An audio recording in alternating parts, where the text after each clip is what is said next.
Hello, Donors Choose community. My name's Mr. Chambers, and I'm a teacher here at Paideia Liberal Arts Academy in South Phoenix, Arizona. I've been at Paideia Academies for the last 12 years. In that time, I've worn many different hats, and I've taught many grades. But most of our parents here at the school probably recognize that I'm the guy out at parent pickup, on the phone, on the radio, calling for your kids so that they can go home.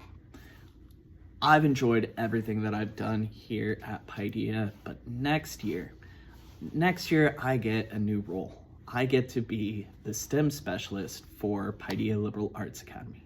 I'll be working with our 7th through 12th graders, giving them real world experiences, creating a maker space, exploring science, technology, engineering, and math, taking all of this worldly knowledge that we've gained as long as we've been on our educational journey, and I give us the why. I give us the here's what's next. So I want to take you on this journey of what I envision for my role as the Paideia STEM specialist for next year.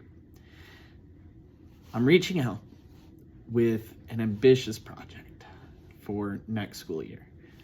I'm looking to raise at least $2,000 to help add more to our STEM program. We've already invested quite a bit. We have the technology, but we can make it better. And so that's why I'm here with you guys for this Donors Choose launch. My idea is to transform our state-of-the-art STEM lab into an RPG, a role-playing game. I'm asking for your help to raise this $2,000 for this RPG STEM lab. As a first-time user of Donors Choose, your donations can be matched if you apply the code LIFTOFF at checkout. So if I'm looking to raise $2,000 and the Paideia community, the Donors Choose community, you all come together to help me raise that, we can match that and double our efforts. So let's hear me out on what does an RPG lab, STEM lab look like. Let's start with an anecdote. The other day I was working on my computer for this project. My oldest son comes in, he reads what's on the screen. He's like, RPG? What's an RPG? Isn't that like a rocket-propelled grenade launcher? And so I paused and I said, no. An RPG is a role-playing game, like Final Fantasy. No connection, no response. He didn't understand what I meant by Final Fantasy. So I tried something else. Dungeons and Dragons? A light bulb clicks off in his head. He just recently binged through watching all of Stranger Things, and they play Dungeons and Dragons. And as he's thinking about this, he says, I'd probably go to Paideia for middle school if I could have a class that was like Stranger Things. And that's it. We would all want to go to school if class was like Stranger Things or Dungeons and Dragons or Final Fantasy. There is something to these escapist mediums of TV shows, tabletop games, and video games that make it better than school. There's a story, a compelling narrative that answers that ever-present question of, why do I need to know this? There is a built-in desire to know what happens next. There are peaks and valleys and all the emotions. It's very cathartic. It gives us a reason to ask questions. As we're watching or as we're playing, our mind is racing. What's gonna happen to my favorite character? How did they do that? Where did they go to find this? Who did it? Why did they do that? When will the next episode be out? This is the kind of excitement that I want to bring to our STEM lab. I want all of our Paideia scholars to recognize that they are scientists, that they are engineers and problem solvers. Do you know what a scientist is? A scientist is a person who knows how to ask questions. In the pursuit of knowledge, a scientist will read everything they can, as long as it interests them. A scientist will come up with theories and guesses what the outcome will be. Then the scientist will test it. Then as they observe everything that they can about their test, they'll come up with even more questions. In all my time of teaching here at Paideia, do you know which grade level makes the best scientist of all? Our kindergartners. Our kindergartners are fantastic scientists. They want to know everything, and they want to ask questions. A few years ago, I had the pleasure of being the outdoor education coordinator, and I got to work with all grade levels K through 6 to give them science outside. Now, I've got a bigger challenge because I'm working with middle schoolers and high schoolers and trying to bring that same energy that the kindergartners have to their STEM learning. And the problem with these teenagers are, along their educational journey, they've learned two things. Number one, I'm a teenager and I know everything. And number two, the only question that they ever ask is, why do I need to know this? But I can change that. And with your help, I think that we can turn these teenagers into true scientists again, asking, exploring, and trying new things. So I appreciate you sticking with me this far. Now, as you're watching, I'm sure you've got some burning questions. I want to take some time to answer this. How is your money going to help support this crazy, ambitious project of making an RPG STEM lab? Well, I'll be doing this with a 3-step plan. Number one, classroom decoration. While you can see that my board behind me is busy, it's me. I want my classroom decoration to be for our scholars, for everybody who enters on in. Because we're going with a high fantasy role-playing game, I want to transport scholars who enter into the STEM lab to feel as though they are in a medieval castle surrounded by knights, wizards, dragons, and that we have this space where anything is possible. And so the first $500 of your donations will go to just decorating out my classroom, putting up faux stonework behind me, adding in all these intricate things that make it feel like we're stepping out of 2026 and either back into 1526 or into a completely another universe where anything is possible. Step 2, in order to make this happen, I want to get a whole bunch of STEM materials. I've got a whole list. You can look at it here at the Donors Choose page, but video cameras, MacBook computers, art supplies, anything that a scholar can imagine of what they want as a future career or a hobby that they want to pursue. I want to give them the space for that. I know I have a whole bunch of wonderful musicians here at Paideia who, if I could give them GarageBand on a MacBook, they will play around with it. They will come up and create wonderful music. I give kids video cameras. They will vlog and record their lives. They'll record our morning announcements. They will take ownership and record their artifacts so that it's not just another paper, not another worksheet, but truly showing what they are learning and experiencing through our STEM lab. Lots of art supplies. They can dig through the cabinets, pull out what they want. If they're working on a miniature scale to build out an architecture project, if we are studying plant cells, how do we make model plant cells, microscopes, so that we can look and dig deeper. This first $2,000 that I'm asking for is just getting us off there.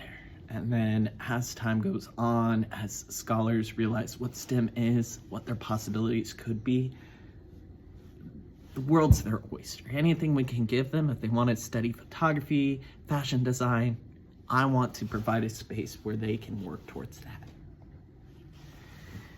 And lastly, the third way in which I'm going to be making my RPG STEM lab doesn't cost you guys any money.